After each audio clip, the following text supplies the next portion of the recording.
सर्वप्रथम सभी media, print media, electric media के सम्मानित बंधुओं का झारखंड प्रदेश कांग्रेस कमेटी की ओर से हार्दिक स्वागत है और बहुत बहुत आप सबों का बधाई कि आप लोगों ने इन महत्वपूर्ण त्यौहार जो हमारे एक सप्ताह 10 दिन के अंदर में संपन्न हुए, चाहे वो ईद का हो, चाहे सरुल का हो, चाहे रामनवमी का हो, आप लोगों का भी काफी सहयोग रहा और शांतिपूर्ण ढंग से सभी जगह हमारे प्रदेश में संपन्न हुआ। आप सबों को बहुत बहुत बधाई। अब दूसरी बात है कि हमारे माननीय प्रभारी के राजू साहब दिनांक 13 अप्रैल को रांची आ रहे हैं। वो हमारे प्रखंड के जो पर्यवेक्षक हैं उन सबों के साथ संवाद करेंगे कि आप जानते हैं कि ये 2025 का वर्ष जो है संगठन सृजन का वर्ष है और जमीनी स्तर पर हम लोग संगठन को कैसे मजबूत बनाएं, उसी पर गहन विचार विमर्श और उन सबों की बातें सुनी जा रही है। इसी क्रम में हमारे राष्ट्रीय अध्यक्ष माननीय खड़गे साहब और विपक्ष में लोकसभा में विपक्ष के नेता माननीय श्री राहुल गांधी जी ने विगत 2 दिन पहले हमारे 6 राज्य 4 तारीख को 6 राज्य और 2 केंद्र शासित राज्यों के जिला अध्यक्षों के साथ संवाद किया, उनकी बातों को सुनी। तो उसी क्रम में फिर हमारा 14 तारीख को आप जानते हैं कि हमारे संविधान के रचयिता, संविधान के प्रणेता, निर्माता डॉक्टर भीमराव अंबेडकर की जयंती है। उस दिन 9 बजे से एक मानव श्रृंखला जो संविधान की प्रति हाईकोर्ट, पुराने हाईकोर्ट के सामने या आदमकद प्रतिमा के समक्ष एक मानव ह्यूमन चेन के माध्यम से विवेकानंद चौक, देवेंद्र माछी चौक होते हुए डॉक्टर राजेंद्र प्रसाद चौक तक वह मानव श्रृंखला आएगी और एक सभा होगी। तो आज का दूसरा महत्वपूर्ण बिंदु है कि एससी सब प्लान और एसटी मतलब शेड्यूल्ड ट्राइब जनजातीय उप योजना पर केंद्रीय कानून की हम लोग मांग करते हैं। हमारे माननीय नेता राहुल गांधी ने भी इस बात को रखा है, उसका हम लोग स्वागत करते हैं कि जैसे शेड्यूल कास्ट सब प्लान और ट्राइब सब प्लान आए हुए हमारे प्रिंट मीडिया और इलेक्ट्रॉनिक मीडिया के सभी सम्मानित प्रतिनिधिगण, आप सबों के प्रति आभार। मैं आभार व्यक्त करता हूँ प्रदेश अध्यक्ष श्री केशव महतो कमलेश जी के प्रति और आदरणीय रामेश्वर उरांव जी के प्रति, राजेश कच्छप जी के प्रति और जो हमारे प्रदेश के सभी पदाधिकारी हैं। एक महत्वपूर्ण और संवेदनशील विषय पर यह प्रेस कॉन्फ्रेंस आयोजित की गई। ये विषय सिर्फ झारखंड के लिए नहीं है, यद्यपि हम झारखंड के संदर्भ में भी चर्चा करेंगे। ये पूरे देश के जनजाति और अनुसूचित जाति के लोगों के सामाजिक आर्थिक उत्थान के लिए यह विषय है। विषय ये है कि आदरणीय राहुल गांधी जी भारत के संविधान में उल्लेखित जो प्रावधान है उसे लेकर अनुसूचित जनजाति उपयोजना और अनुसूचित जाति उपयोजना को कानूनी दर्जा दिया जाए, कानून बनाया जाए, इसके लिए उन्होंने मांगा। मैं बहुत ही संक्षेप में आपको भारत के संविधान 275 खंडिका 1 4 लाइन का है, मैं पढ़ के आपको बताता हूँ। जिसमें ये उल्लेख किया गया है कि भारत की संचित निधि में ऐसी पूंजी संदर्भ की जाएगी जो उस राज्य को उन विकास गतिविधियों के खर्च को पूरा करने में समर्थ बनाए, जिन्हें उस राज्य में अनुसूचित जनजातियों के कल्याण की अभिवृद्धि हो सके।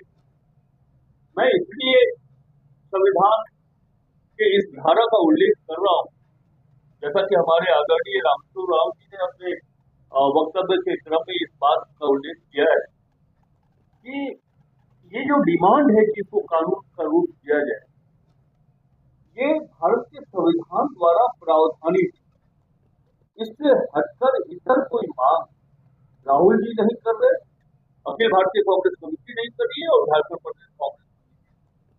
वो हक, वो अधिकार हम मांगते हैं।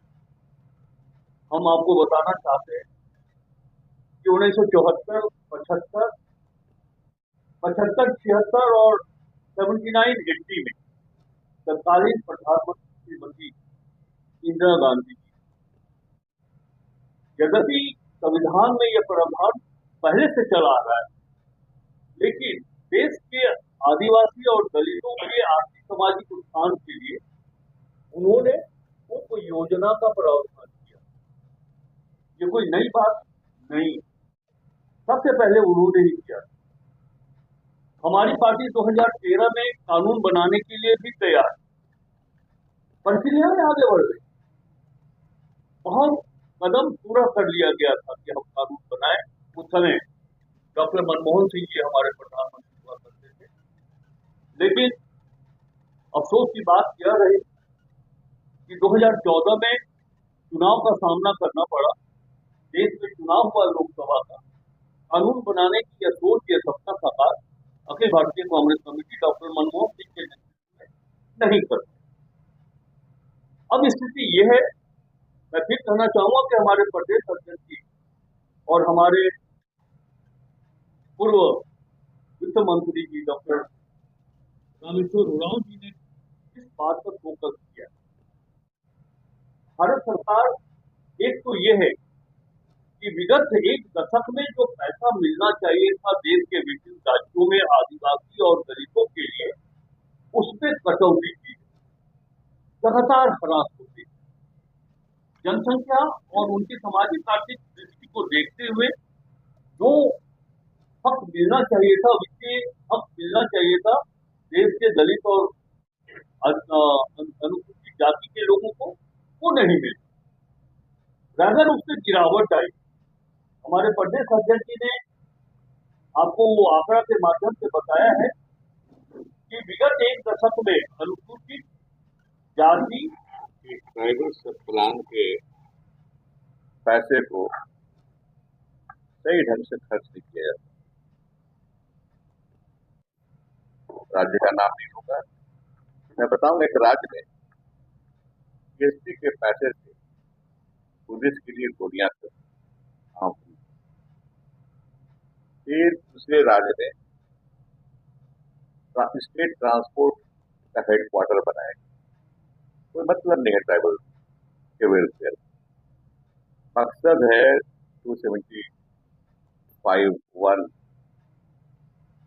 आर्टिकल है संविधान का। पहले से संविधान जब से लागू है तब से है ये ट्राइबल के लिए खास करके कि सरकार, केंद्र सरकार राशि भेजती है विभिन्न राज्यों, आदिवासियों की भलाई के लिए, कल्याण के लिए, और फिर शेड्यूल एरिया के लिए प्रशासन के स्तर को ऊंचा उठाने के लिए। तो मकसद उसके होते हैं, लेकिन यहाँ आने पर, राज्य में आने पर खो जाता है, कहाँ चला जाता है पता नहीं चलता।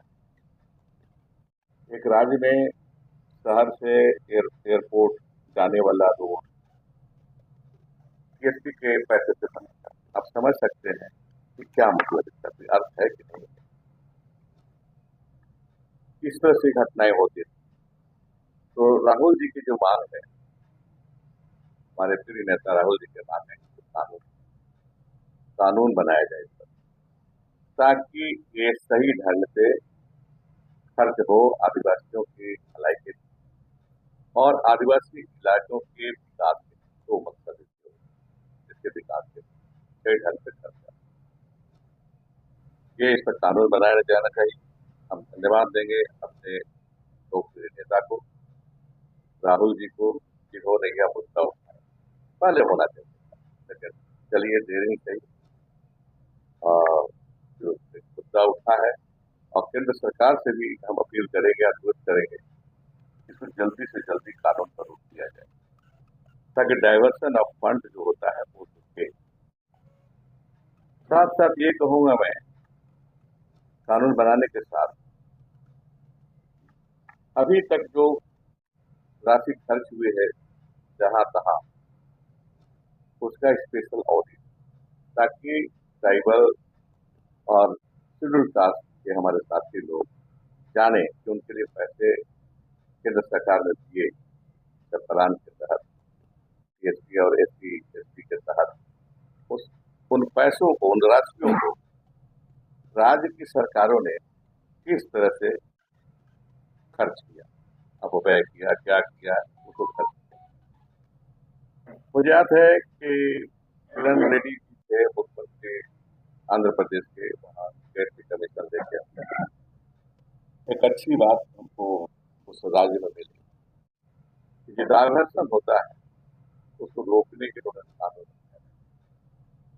उसी समय हमने झारखंड के तत्कालीन मुख्यमंत्री को भी लिखे थे, इसी तर्ज पर आप भी कानून बनाइए, ताकि किसी सप्ला या एससी एसटी का पैसा इधर उधर खर्च नहीं हो। लेकिन सरकार सुनी नहीं, राज्य सरकार आज भी कोई कानून किसी तरह से कानून नहीं बना। अन्य डाइवर्सन का जो बनाना था, चला दिया था कमीशन आंध्र प्रदेश सरकार पर, कोई कार्रवाई नहीं, आज भी उसी तरह से चल रहा है। फिर मैं बताना चाहूंगा